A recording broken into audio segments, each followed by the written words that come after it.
Hi, everybody. This is the Runner's Doc podcast, and I'm your host, Adam Van Nortwick. All I can say about this episode is you better buckle up. My guest interview for this episode is Amanda Presgraves. Amanda is a professional off-road triathlete, ranked among top 3 in the United States. She's an ultra runner, a multiple XTERRA winner, an ultra running course record holder, and a former Division I swimmer at James Madison University. She continues to compete in ultra running and off-road triathlons and finished second for women at the Massanutten Mountain Trails 100-miler in 2025. She's an avid trail runner, cyclist, and swimmer with a wealth of knowledge about competing at the highest levels while staying healthy. Our conversation was a masterclass in topics ranging from cross-training, the psychological impact of injury, the role stress plays in health, and the steps you should take to stay healthy, happy, and competitive in your sport. Make sure you pay close attention. You're going to learn a lot from this episode. So without further delay, here we go. Welcome back to the Runner's Doc podcast. I'm Adam Van Nortwick, and I'm here with Amanda Presgraves today, who has agreed to come in and let me interview her for today's episode. So I'm very excited to do this. So we will jump right in. I've gotten to know Amanda, thankfully, as a patient, and learned a lot of really neat things from her about ultra running, trail running, all kinds of cool things. So I'm hoping she can share some of this knowledge with all of you today. So to kind of like jump right in, is there anything you want to say before we get going? No, I say let's go for it. All right, perfect.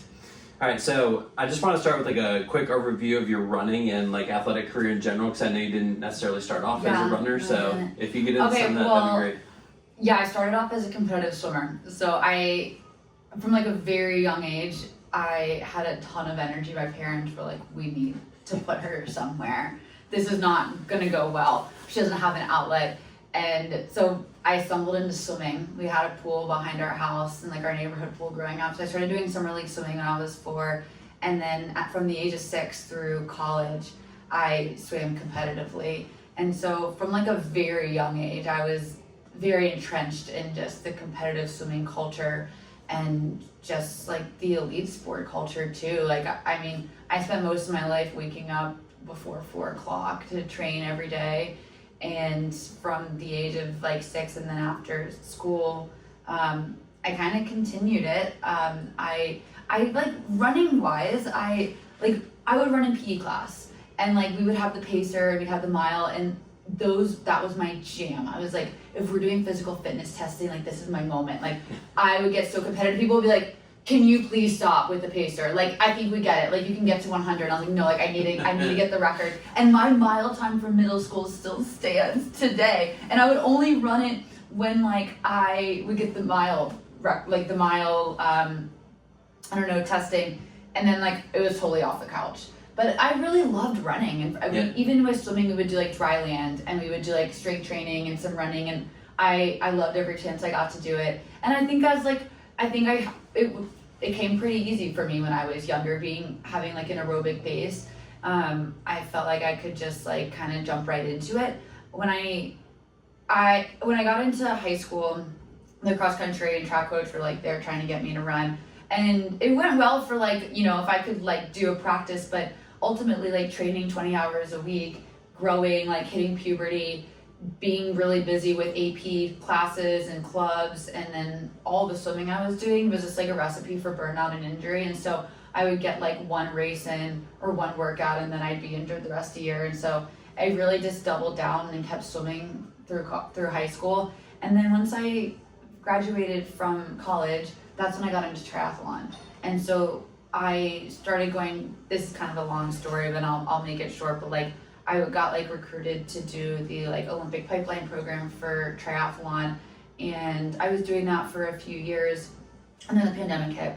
Mm-hmm. And so a lot of races were canceled, and it was kind of the perfect time because it wasn't really the vibe I was going for. Like I really at this point and was recognizing like I'm competitive, but I also want to enjoy what I'm doing, and it felt like I wanted a different culture, and I was getting introduced to the trail community and was like, oh yeah, these are my people. Like, they're weird. I met my husband, I got into mountain biking and was like, yeah, this is like what I've been looking for. Like, I want people that don't get after it, but like not take themselves too seriously. Like these like fantastic athletes, but they enjoy themselves doing it.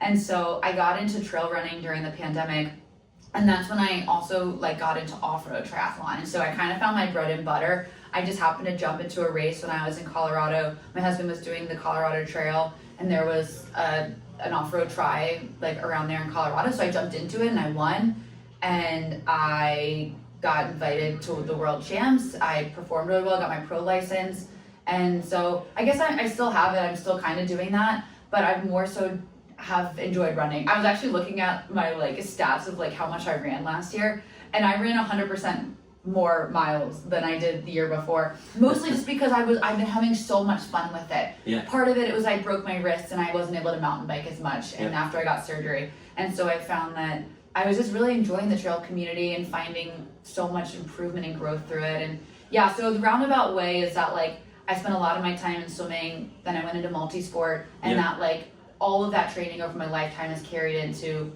being able to spend time on the trail and be very durable, love being outside, and now like really finding a great running community. I can't really get enough of running right now. Yeah, for sure. Yeah. So I think one of the really interesting things that I heard you say that I hadn't heard you talk about before was I think you've told me about the record. The mile record. But yeah. I didn't know that was like, you weren't running much at that time. No, I never ran. Yeah. I didn't ever do it. I played soccer. I did play soccer growing up. I did competitive soccer through middle school, and I think that created a good foundation for running. I was a midfielder, so I'm running a ton. But I never did any running training. And so even in middle school at that point, I had stopped doing competitive soccer and when you're swimming at this level, you kind of unfortunately have to specialize from a really young age. And while I don't agree with that, that's not my philosophy now. That is what I did at the time. Yeah. And that was what I was told I needed to do to succeed. I don't believe that's the case now. And I kind of like have swung the pendulum to the other side. It's like, even with running, I don't run this like high mileage. I don't do a ton of running compared to other ultra runners. I do a lot of like biking and swimming still, lifting, yoga, cross country skiing in the winter, and I just don't think you need to run all the time to be a good runner, and it's worked well for me. Yeah, that's exactly the point I was trying to make. So you were mostly competitive swimming. Oh, yeah, so it wasn't like you're doing nothing. Yeah, you were probably a very high level, but it wasn't running. Yeah, I mean when you're swimming like 2 to 4 hours a day through your whole life, you build a pretty strong aerobic base. Yep. And I think that helped.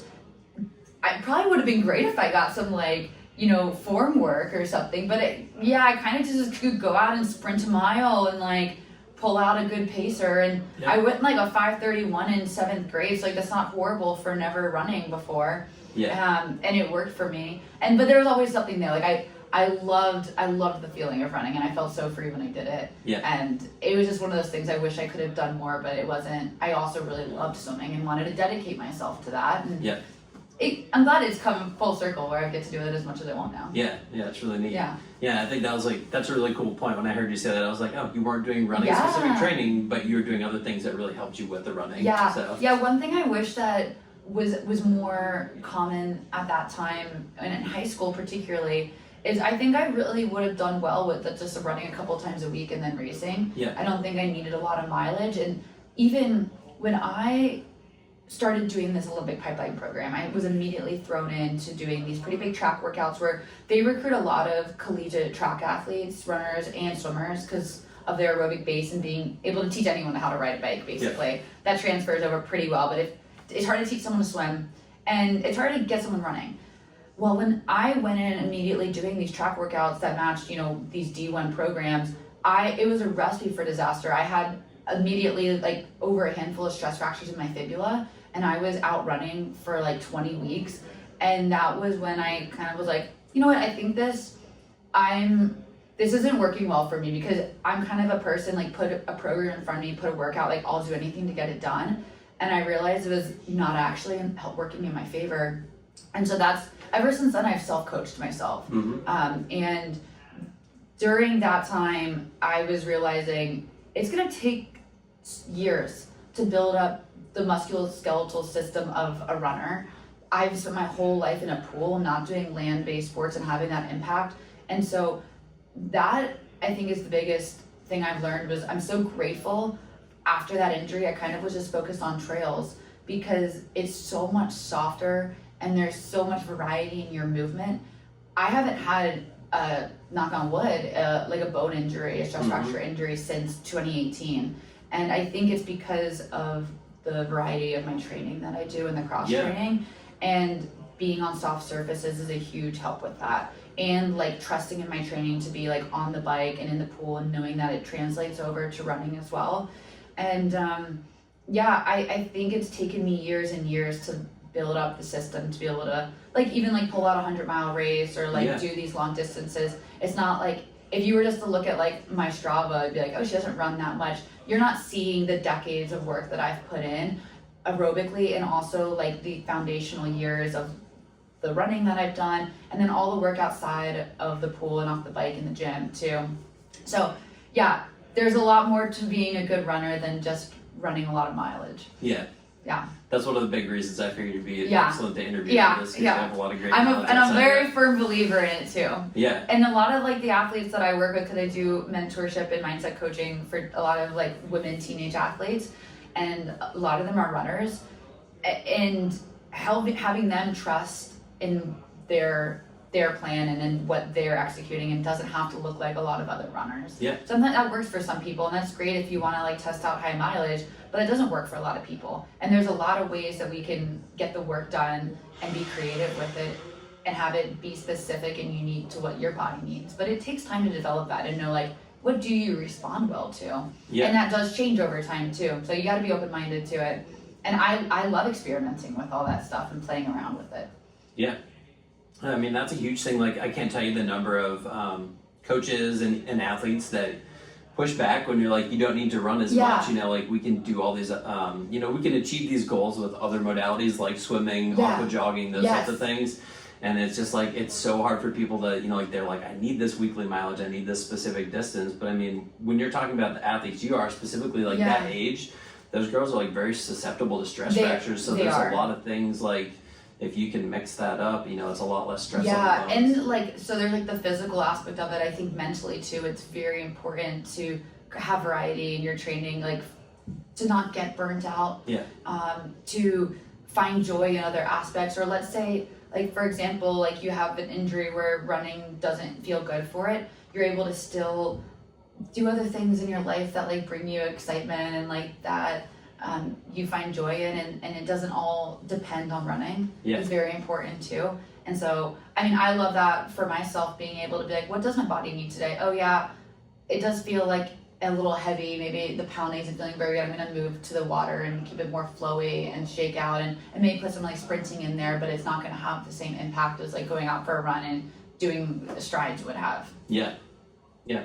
That sounds fantastic. This is a great conversation to have. I ran my best 1,500 time off of like one workout a week in the pool. One on the track, one in the pool. And I ran in college? I ran better than the time I did the year before when it was 2 days a week, hard workout on the track, Yep. So it can work. Yep, firm believer in it. Mm-hmm. Yeah.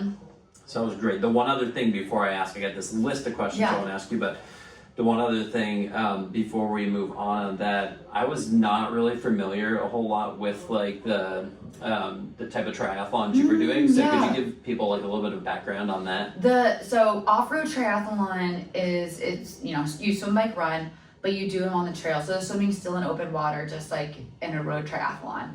But then you get on the mountain bike instead of a road bike. And so instead of like being in a TT position, you're doing a mountain bike racing. So a lot of climbing, a lot of hills, a lot of strength is required, skill is required, much more than a TT bike, which is kind of just like you need to have like a very strong aerobic base. This is requiring a lot of anaerobic and also strong strength base and skill and courage to be able to do a lot of the stuff that's on a trail. Is there some good technical stuff? Yeah, there's a lot of technical stuff, drops, roots, rocks, big climbing, fast ascents. Mm-hmm. And so it's cool because so many of these athletes have very different strengths. Some of them come from like Olympic or professional mountain biking background. Some of them like are Olympic or professional like road triathletes too, that can transfer that into the off-road scene. Some are runners, some are swimmers, not as many. I usually have an advantage with the swimming. That's usually where I can like get out front and make up time. but then you trail run afterwards. And so again, instead of like the pounding on the road, these are all like in mountains, and it's cool places. Like I've been able to see so many incredible locations around the world, like in Italy and Colorado and Hawaii, Canada, being able to, see the land and enjoy all these different types of terrain.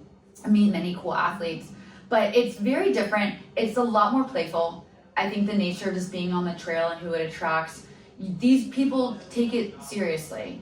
They take it seriously, but don't take themselves too seriously. So it is fun. I get to know a lot of these athletes. They are phenomenal athletes. These people go to the Olympics. Some of them go for the Olympic for winter sports. Some of them are professional triathletes and Olympic triathletes, gold medalists. But when they take to the trails, there's just like a different sort of fun to it, because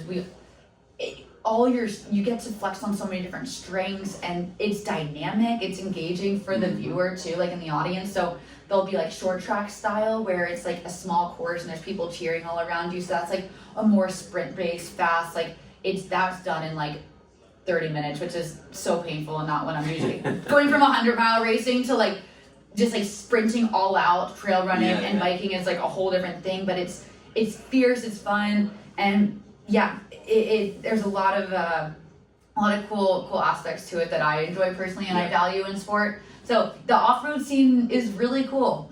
And it sounds like there's a good variety in distances. Yeah, for the whole thing. Yeah. So like it's usually like a 4-hour race, and then for the short track, that is more like viewer friendly, and so they want to keep it. That's like 30 minutes, and if you get like caught on the course, you're out. So this is like kind of a common race model that you'll see in mountain biking. They'll have short track races. And so you'll maybe only do like a 3K bike ride or like a 2K run. It's very short. Yeah, it's quick. Yeah. Which is and then they have like races throughout the year, World Cup, so you're traveling to all these and your points matter. It's a whole other world. Yeah, sounds like it. And honestly, there's not many races in the US, so it favors a lot of European athletes. So I don't go to a lot of the races like in like Asia or in Europe, because it's really expensive to do all that and like travel with your bike. And I realized that I love the scene, I love competing, but I do work a full-time job, and I don't want it to be my whole life either. Like some of these athletes, it does have to be their whole life. Yeah, you want it. And like the pay is not like fantastic. I really don't care to like make my money with sponsorships, and then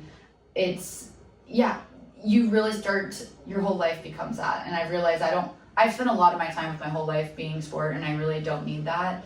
So I tend to like dabble in a few a year, like major championships, kind of like North American champs, but the others are like racing like basically week after week around the world. Shoot. That's a whole other world. Sounds like it. Yeah, it's expensive. I realize, why travel the world when you have all the best stuff right in your backyard? Sounds like we need to have a race here. Yeah, and I mean, that's kind of why I've like loved leaning into the ultra communities. There's so many fun events locally, and we have fantastic like mountains, and like Massanutten Mountain, the George Washington National Forest. Like there's stuff within 2 hours every direction where there's great running.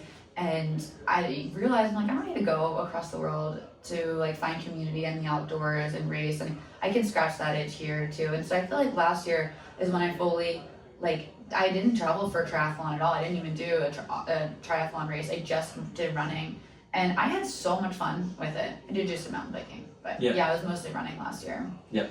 Yeah, I don't know what I'm gonna do this year either. Well, it's good. It's flexible. I know. I need to. They like asked for my schedule by February, and I'm like, I don't know. We'll see. Yep. We'll see where I am. Figure it out. Mm-hmm. That's cool. I knew like that none of that existed. So It's a niche thing, and it's growing more and more. Yeah. Good. Sounds like it. It's awesome. I'd love to see some around here. The one other thing I know I already said that, but the one thing you mentioned that we kind of glanced over that I think was really important, as you were talking about when you started to get into running more, like it's years of building to get where you're at. And I think a lot of times what people don't think about is, like we have reasons why you like increase mileage slowly, why you stay on softer surfaces, things like that. I think a lot of people don't realize that like you're building bone density during that time, so the bones can take that impact. But then the other thing you're doing is you're reinforcing those connective tissues, like the muscles, ligaments, tendons, to be able to tolerate that extra force and stress you're putting on them. So that was like awesome point that you brought up. Yeah. And I was like, oh, we just covered that really I quickly. know, it is so true though. And yeah, if you were to be like, how does Amanda like just jump into a random 50 mile? It's like, well, I have spent the last, let's see, like 6 years on the trails, like building that up, and also listening to my body. Like the second something like you get a little like twinge, okay, I'm gonna pull back a little bit today. Like finding that balance and listening to myself has been really important as I'm, you know, building that strength up. And yeah, you can't just jump right into it. And it was really hard for me because I had the fitness to do it. But like it's like I could have ran 100 miles. I would have been absolutely demolished and broken for a long time though. Yeah. And so you have to meet yourself where you are in this process. It doesn't happen overnight. You have to respect the process too, and respect the training and respect the land, and like not just abuse it and like go hard all the time. That's not part of it. Yeah, of course, absolutely. And the more people realize that, the better. Yeah. For sure, because I know people kind of jump it's into easy these too things. when like you like want to keep up with your friends. Like I totally get it. Like, and you want to be able to like hop into all the runs and do all the races. It's enticing for me too. You have to be intentional about what you choose to do. Yeah. So we discussed a lot of the things that I had on this list already, so we've done a fantastic job. But what I wanted to ask you, and this is the part where you have to brag about yourself a little bit, but I want people to know like where you're coming from and, you know, like how important it is to do the things you're doing to stay at the level you are.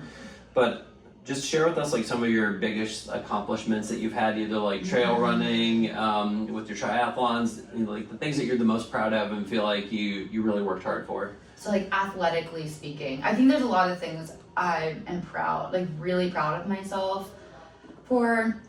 You know, sometimes it's like really not the big races. It's been these moments just within myself of, I mean, it sounds cliche. I had this moment when I was at the gym, just like lifting this summer, and I was like looking in the mirror and I'm like, holy shit, I've been doing this for 25 years. I like wake up, I commit to this process, I show up because this is where I feel the most connected to myself and the world around me. And like what a beautiful gift I've given myself. And like if you told me when I was 6 years old that like in almost like, you know, 25 more years, you're gonna keep doing this thing that you've been doing because you really love it, I don't know if I would have believed you, and I wouldn't even have known that that's a possibility. But I found like so many incredible people to like swim with in the mornings and go out on the trails with and ride my bike, and it just shows me this is something I'm doing for life. And so like that was just like internal affirmation of like I'm doing this because I love it. Yeah. So like I have those moments like that where it's like I'm so grateful I take care of myself to be able to show up in this way, and that's always my number one priority. Is like sometimes health does not equate performance, and what is gonna get you to succeed in performance doesn't make you feel good. It can be really taxing, it's draining on the body, it's hard to make it sustainable. But I am most proud of how I've very sustainably showed up for myself over decades, and it's really showing in how I keep improving. So there's moments like that where I'm just like in the moment and like, wow, this is happening. I'm so grateful to be here. Moments where I realized that I've detached my worth from my performance. That was a huge thing too. Like so much of my identity and my self-worth was around how I showed up in race and what place I got, the time I dropped. And that took a really long time to unravel in my life. That took up like through college, and I'm so grateful that I'm in a place where that doesn't really factor into the decisions I make. And but like in terms of races, I mean, there's so many I'm proud of. This is like a super niche one. There's this like underground multi-day mountain bike stage race. It's called Tour de Berg. It's been going on for like 30 years, and it's always 4th of July week. It's like 5 days long, and you do these like 8-hour brutal mountain bike rides like through the mountains. Like I'm talking like, yeah, you're out there from 8 a.m. to 6 p.m. You're racing certain uphills and downhills. It's during heat waves, and you're riding like 50 miles and like 10,000 feet of climbing. You do this day after day after day. And I remember when Andrew told me about it, because he would do it. He biked at App State where you went to school too. And he was like, this is the hardest thing. Like you wake up, you can't put food down. You're like, can I show up? Can I do this thing? Well, 2 years ago, I was like, this is going to be the year I do Tour de Berg.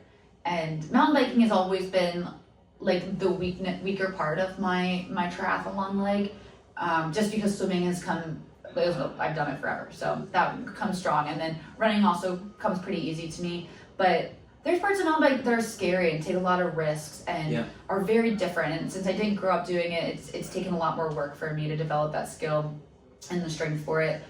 And achieving Tour de Berg means you need to dial and nail your salt intake, like fueling very, very frequently and enough, being able to keep down all of your meals throughout all these racing days, still fall asleep at night. Like everything just has to be in place. And I was so proud of myself that I completed the tour. And no one will ever really know about it. Like it's not like this like world-class event, but like people talk about, like people come from all over to do this race that's like not really like publicized, and that's kind of like the like, I don't know, the thrill of it is like no one really knows, but it's like, but if you know, and it's hard. That was harder than the 100-mile, like Massanutten 100 that I did this past year. And that was really challenging, and I was really proud of that. Like I got second, it was my first 100. I know there's like, I know so much more is ahead of me there. Like I feel I was just scratching the surface of my potential. And I know there's that race I'm gonna do more. Like that was such a fun experience. I'm really proud of that. I'm also just really proud of a lot of the off-road performances that I had, and being able to show up in some pretty treacherous conditions. Almost like every one of my races, I feel like happens to be in like a hurricane or a cyclone or a massive rainstorm. And so you're like, throwing your bike up the trail, you're covered in mud, you're slipping and sliding, and just the like ability to show up no matter the condition. I'm always really proud of when again and again I could just like show up. And it's because I've trained myself to be able to do that from years and years and years of practicing, and not letting the elements really get in my way of training or competing or getting in my head.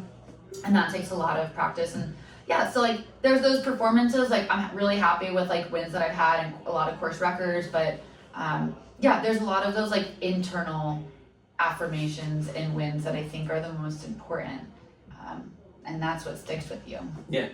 It's consistency and mindset. That's what it sounds like. It is. You need it to be successful. Consistency is I mean, that's it. Like I show up every day. I take a rest day, but like I show up for myself, and that might look different than what the plan was too.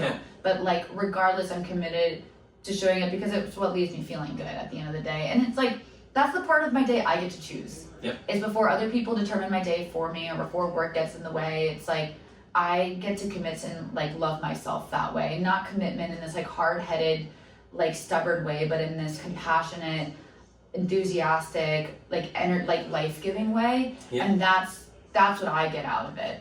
I think people often assume running, like because in school running was like treated as a punishment for a lot of people, and I hate that because it's like not a punishment.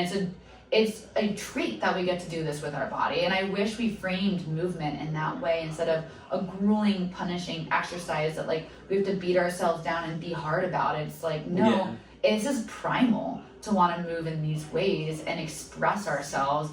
And unfortunately, we framed fitness in the opposite way. And I really hope that like I can show up to these spaces showing that this is a choice that I've made, and like we get to be here doing this.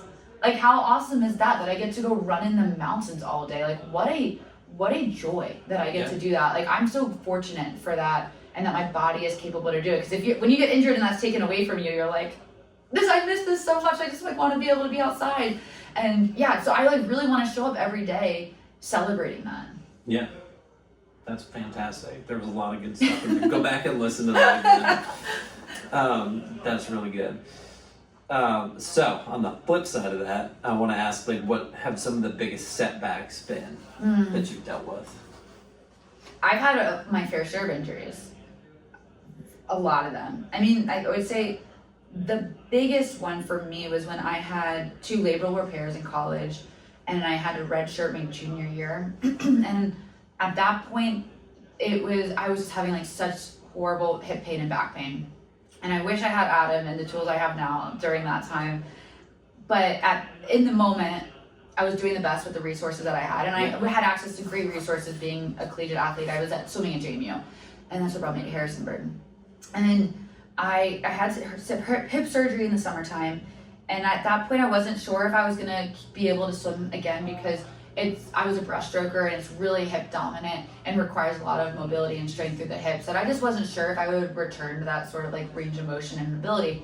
And I'm so fortunate that I did, but when that was taken from me, that was the first time in my life I'd ever had to take more than 2 weeks off of swimming, which like is a problem in and of itself, that I never was allowed to take more than 2 weeks off of swimming. Like we had about a week in the fall, or like before when school was starting, and then in the spring after our champs, and that was our week off on each, and that's a problem in and of itself. But I really didn't know what to do with myself, and I'd only really known myself as Amanda the swimmer at that point. And so when it was taken from me, I felt like I was really losing my sense of identity structure throughout the day. It's obvious I have ADHD, and like sport was that one outlet for me where I could get my energy out and like feel centered for the day and express myself, and not having that led me feeling very like just like swirly and depressed and not myself. And that was really challenging. Like one, like knowing if I was going to come back, but also just like existing in that space of like, what do I do? Who am I? That was really hard. And then honestly, like the PT and post-surgery, like that's fine. Like give me the work. Like I can show up and do the exercises. At least I'm like, I have some structure, but it was like the in-between of healing that was really tough for me. Yeah, the waiting, the no answers, the taking the time off. That was really tough. It also set a bar of creating my tolerance and patience for when other injuries pop up now, and giving me perspective, because like if I have like a little thing in my foot or a hip thing comes up, I understand it makes more sense to like back off right now than it like being like months and months of time that I need to back off. And yeah, it's always hard when you love something and you want to be able to do it, and then injury is the thing stopping you. It's frustrating, it's confusing, you're not sure like what the best path forward is, which is like why it's so important to work with professionals and have a great team. But injuries have been really hard for me, and I'm grateful that my body's pretty healthy and nothing has been super serious in the past handful of years. But like the other really big setbacks I have was I grew up in a really toxic swimming culture growing up, like really abusive coaches, and it just really like hating it. I was super burnt out. I think it's like a combination of like I wasn't sleeping enough. I'm like school president, like taking all the AP classes, like training 2 to 4 hours a day, and then we lived far out in the country, so like I have to drive an hour to practice, so I'm in the car like 4 hours of my day too.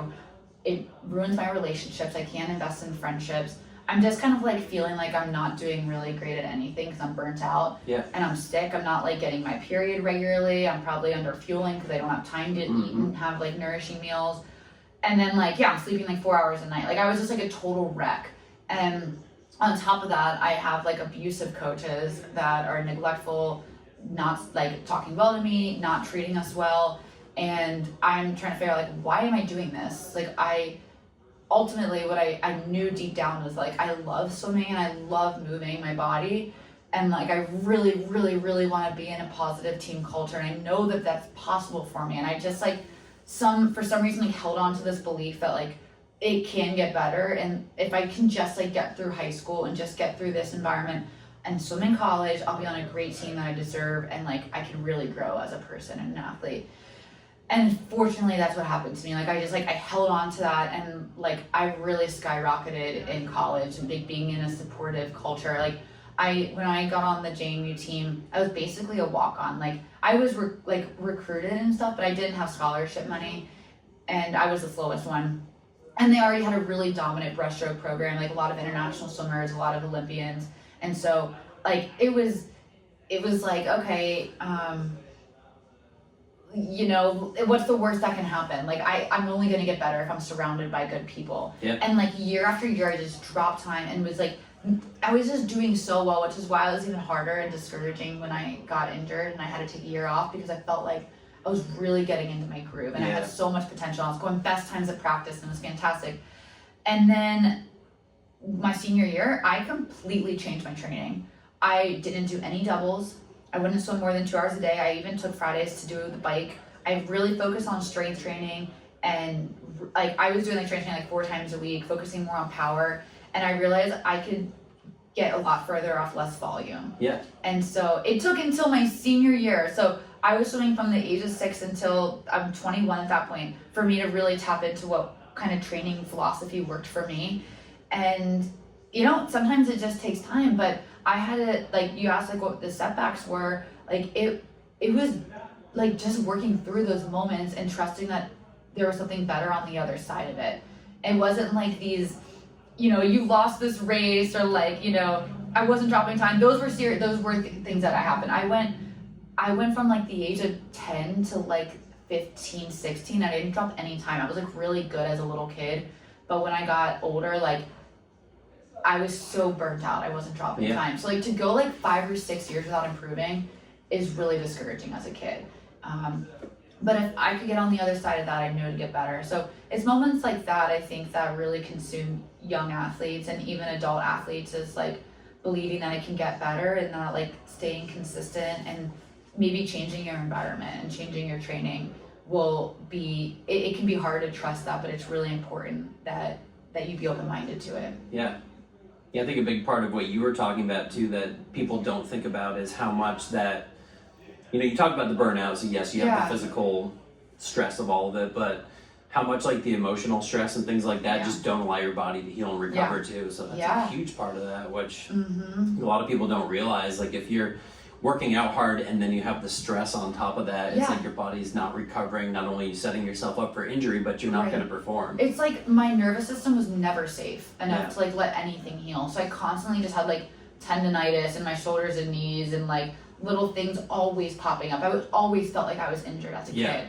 And had I just like slept and maybe been in a nurturing environment that encouraged like rest for me and like, you know, maybe like strong self-belief and support, then I probably would have been a very different kid.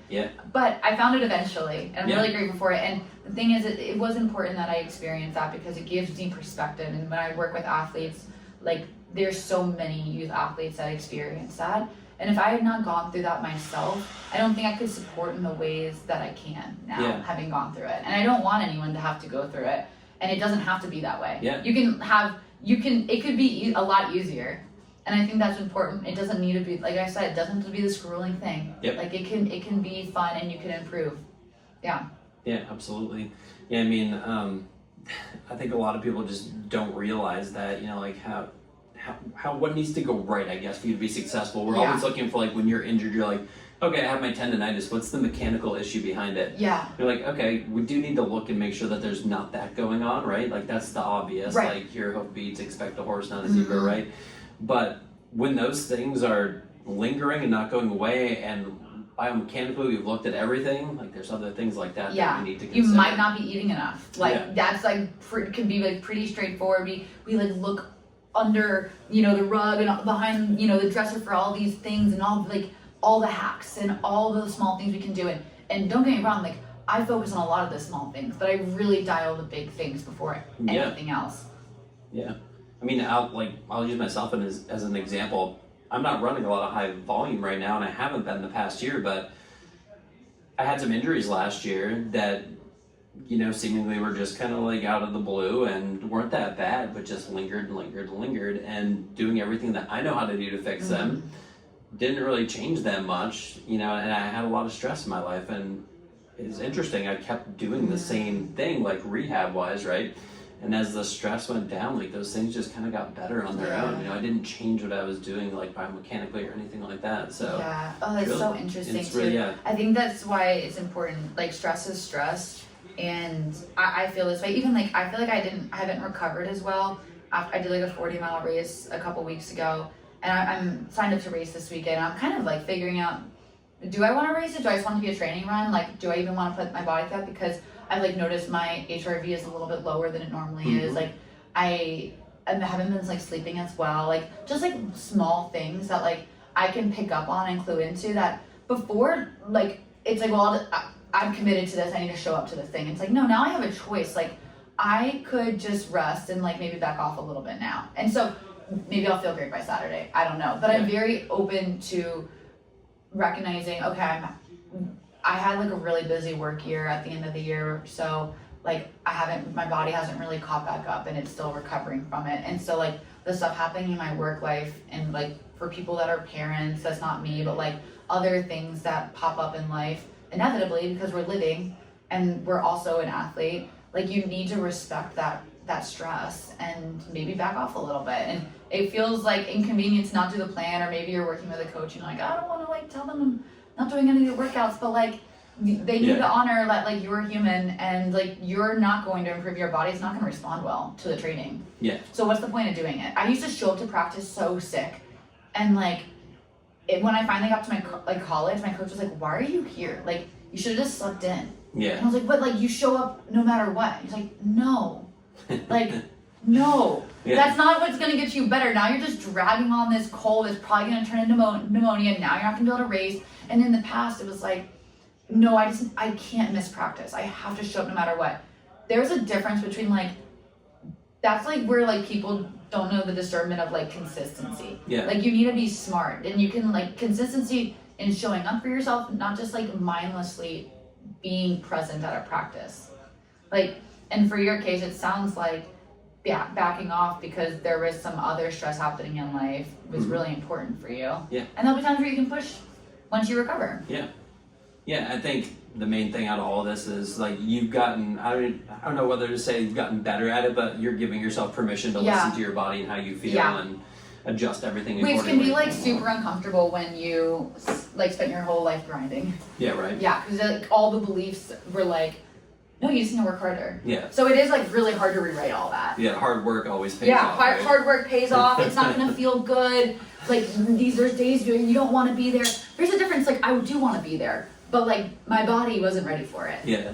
It's funny because I've said this on multiple of these episodes, but I've had multiple coaches, friends that have been like, hey dude, you know, if you run easier on your easy days, you'll be able to show up better on your hard days. And I'm like, well, if you put it that way, then I see where you're coming from. You know, I'm gonna feel better. It's so true. It's so true. That's where cross training can be really helpful because sometimes it is hard to run easy for people. You just like you have that pace ingrained in your head, and you're like, I just go out and and that's why I also love the trails. Is like it really removes those sort of metrics. Yeah.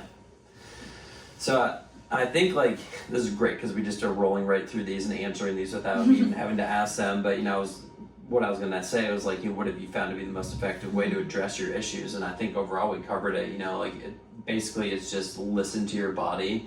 You know, and I know sometimes like psychologically it can be hard for you when you're injured, you know, to not be around your teammates and, you know, the people that are your friends that you're friends because you do athletic stuff together. It's kind of like you lose your identity when you're injured. So I know like obviously being able to find some things, it sounds like you said, to still feel like you're filling that need psychologically. Like I'm able to, you know, either get some social time or I'm going to find a type of workout that's not going to hurt my body that I can still Another thing that I think is important when you're working through those things, like when I had my wrist surgery last year, I would go on like what I called hot girl walks with my friends, and we would wake up early just like we would run, and we would just go on walks. And so sometimes you can't walk, but is it, you know, like maybe like going to the sauna with someone or like hopping in the pool or just finding ways to fill that time that aren't necessarily like the sport you were doing. But like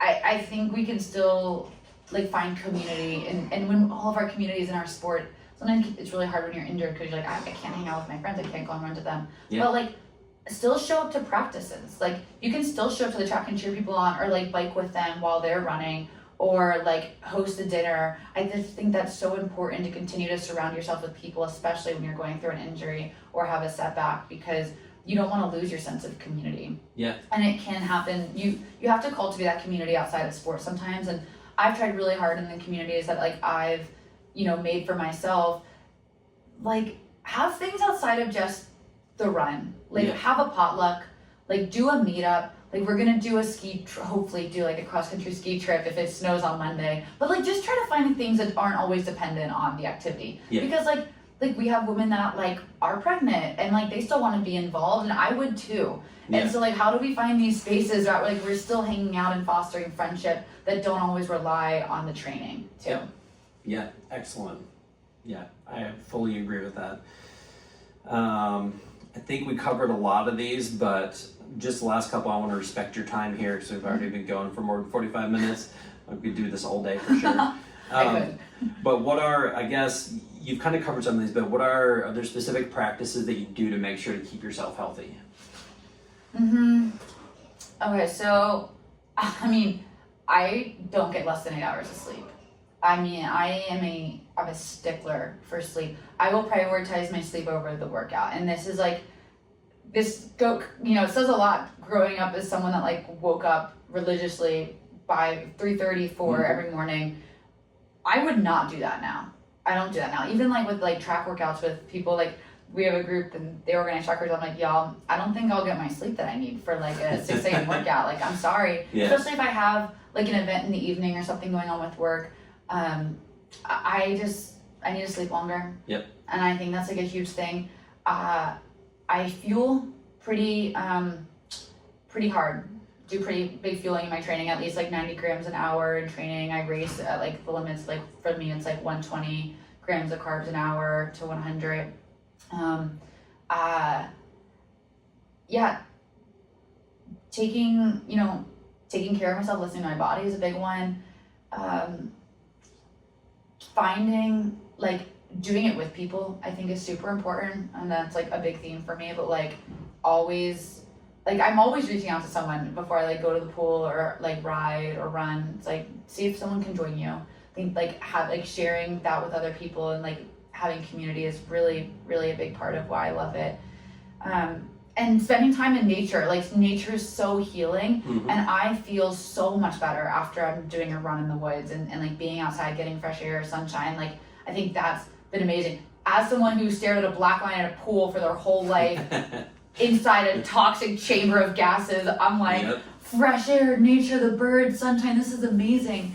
Actually, I made some notes. I'm trying to think what else I was thinking and reflecting on. Oh, I mean, lifting and cross training is like a huge part for me. Like I look at my lifts are non-negotiables, and if I don't get them done, like then I can't do the fun stuff, which is being outside and running. Yeah, I love that. Like those are non-negotiables. Like staying committed to my exercises, like that's what's going to keep me healthy. Yep. And so I'm really like cross training, like being flexible with my training. I think like having perspective is also like a very important part of healthy training, is like looking at the big picture and not getting so focused on like the individual workout or the thing that you need to accomplish, but seeing like what's like your goal. For me, it's like I want to be 100 years old and crushing it. So I want to respect my body. I want to push my limits, and like that's hard when I'm like I am competing to win. Like I'm gonna win, but I want to respect myself too. Yeah, and I feel like I'm pretty confident in like the balance I strike between that. Yeah. I think that's great. This probably covers one of my other questions, but I want to know. Basically, I was going to ask what your goals are, like athletic goals coming up, and what are you going to do to meet them? It sounds like you covered what we're going to do to meet them. What you do to stay healthy. Yeah. So, gosh, and the goals. I just want to be able to show up and like do group runs, and like if someone was like, hey, do you want to go do this 100-mile ride? Then I'm like, yeah, I could do that. Like I want to be able to say yes to things. Like I want to be able to say yes to adventures. I also want to be able to show up to races too. It'd be cool to, like, I hope to do MMT again. I'm not signed up right now because I'm kind of just gonna like wait and see how my body's feeling. I've kind of had this thing in the past where like when I signed up for a race, you put money into it and you're like, man, I'm committed to it, so like I need to get there no matter what. And sometimes I've like neglected myself in that process, and so I like to wait a little bit later to sign up for races. Signed up for Holiday Lake in a couple weeks. That's a 50K, and I'm really excited about that one because so many of the other women in our like running group that we've been having are going to it too. Some of them it's like their first like big race. That's just so cool to me to share that with the start line and the race with other people. Maybe I'll jump back into a triathlon this year. There's so many events I want to do. Like it's really hard, but I also like opportunity has to strike as well. Yeah. And it like if I travel, like I want to make it so I'm like also doing something with a friend while I'm out at this race and doing both of those.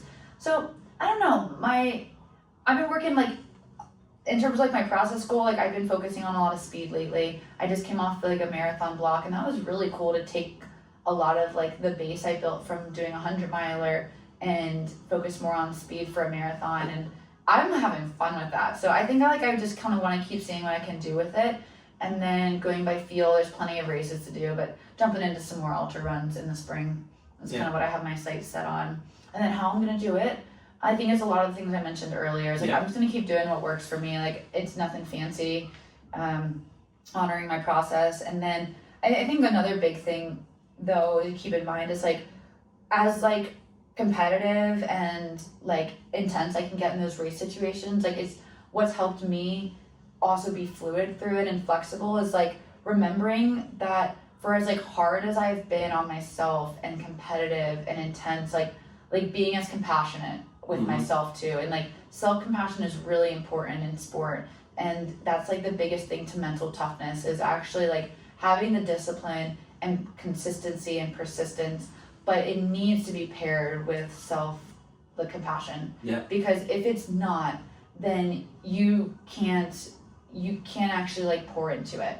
And that's the biggest thing. And so that's why another reason why I'm very flexible with like my goals and signing up for races is because if I'm starting to feel burnt out or like not feeling it or just like something's off, like I need to back off or I can't show up at those races or like show up in community in the way that I want to. So yeah, I hold it all pretty loosely right now. Yeah, it sounds like you want to be able to go out for a trail run with friends. You want to be healthy enough to do that and not burned out or destroyed from a race. And like I think that's a very worthwhile goal. Absolutely. I think a lot of times we get too into the competitive end and forget about why we started to begin with. It's just it's a whole lot of fun when you do it the right way. It is. Yeah, and in the end I think when we can approach it that way, the byproduct is that we can perform well. Yeah. It's not the focus, but in the end it's always worked out for me. Yeah. And it's been the natural byproduct of showing up with people, taking care of myself, listening to my body, putting in the work when I need to put in the work. Yeah. But also feeling content with like the work I've done too and believing in myself. Yeah. And like when you've been doing this for so long and you see that pattern, I'm like, yeah, I know myself to be able to show up and like turn up and be able to throw down a race. Yeah.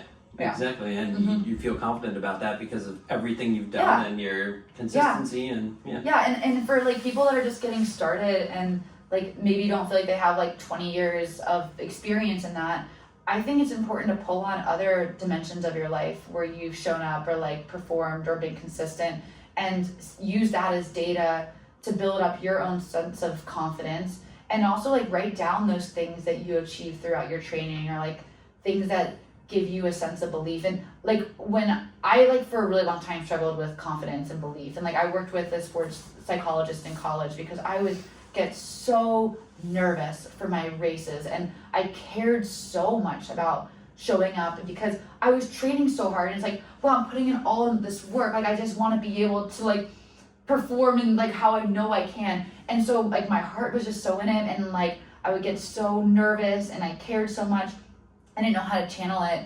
And like some of the things like confidence building exercises I would do is write down all the reasons why I should succeed. Yeah. And like this was like really silly stuff like, oh, I'd have a smoothie every day after practice, or I've been stretching, or like I did like 2 lifts a week. Like it's very basic things. Yeah. But over time, when you put your attention to those things and all the reasons you're gonna do really well, that's what it builds over time, and it's before you know it, like in those hard moments you lean on it subconsciously.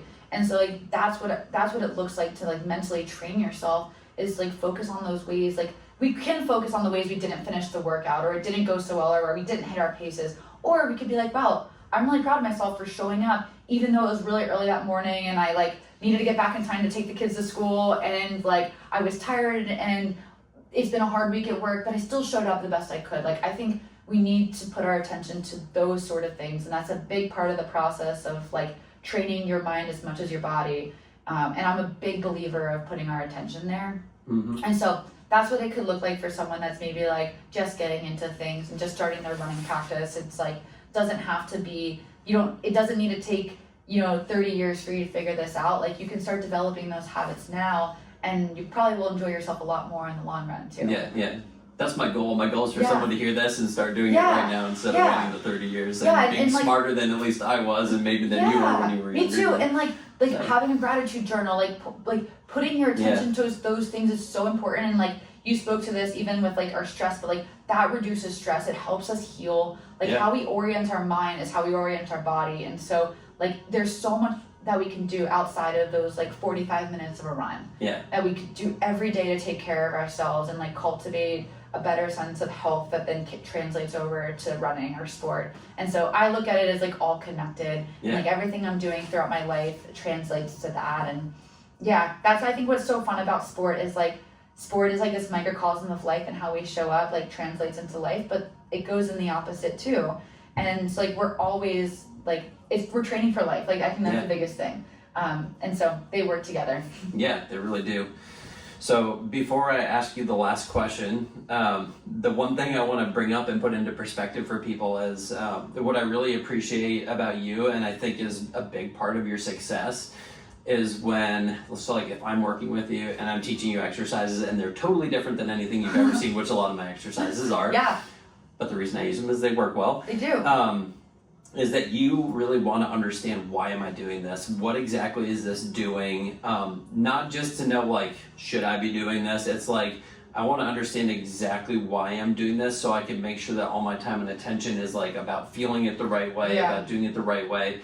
And then on top of that, you're always like, okay, and what other things can I do that are related to this to make this better? So I think that's a huge part of it, is just understanding, like, especially if you have like an injury or an issue, it's like, why did it happen?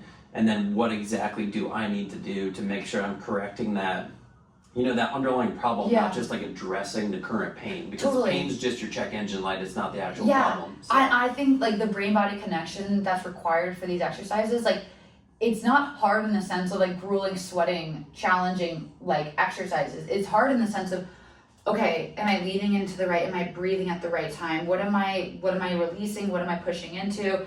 And then when you start to like make those connections, it's just so cool. I mean, I love the body. I studied exercise science in school, so like I obviously like geek out over this stuff, and I think it's amazing. But like, then like, what's the next step I can take? And like, okay, if I'm feeling in this way, how does that translate to when I'm moving outside? Okay, how does it translate into the gym? And is there a progression to this exercise? And so once you ask those questions and understand it, then like you share your knowledge. Like I feel like when I leave a session, I'm like, I just went to school. Like, it was like a class. I got to learn something about my body. And how amazing that at 31, I'm still understanding my body deeper and understanding how these systems all work together. And I was just reflecting on this the other day, because like, I was like, I've been, because you share so much with me, and then I go home and research about it and like want to learn more, I am exposed to like other people around the world that follow similar philosophies to you, and with physical therapy. And then I'm like watching videos about it, and I'm understanding, oh my gosh, so like we were working, you noticed my shoulder was tight, but it was actually connected to like this whole chain in my hip. Well, okay, what about my scapula, and how is this moving, and when am I breathing? And I'm like, how amazing that this whole system works together. And like, it's really a matter of just like being present with it and understanding it and breathing correctly and slowing down a lot of times.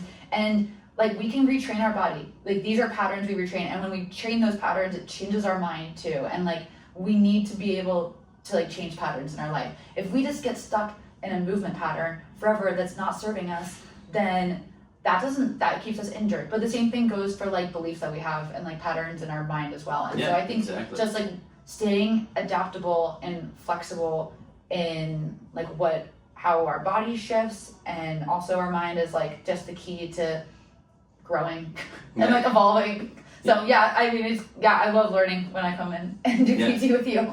We talk about that in my training too. It's specifically like your mind needs to be very aware of what you're doing, and when it is, like, you're going to mentally shift. You're not going to worry about what you're doing later in the day. You're going to go, I'm just finding and feeling my body. I'm more aware of what's going on around me. It's like, I'm not worried about all the other and stuff. So much in our life is distracting us and pulling us away from being present. And like, that's why I love moving, is like, you're forced to be in that moment. Like, there's nothing more important than just like that presence and like, am I feeling something in my foot? Like, what happens if I like use my heel more, or like when I'm going up this hill, if I feel like in my quad, like it's just, there's so many ways that we can be present and like feel our bodies. And I don't think we feel our bodies or just like feel enough, actually. And I just love all the feelings that take place with moving and the emotions of it too.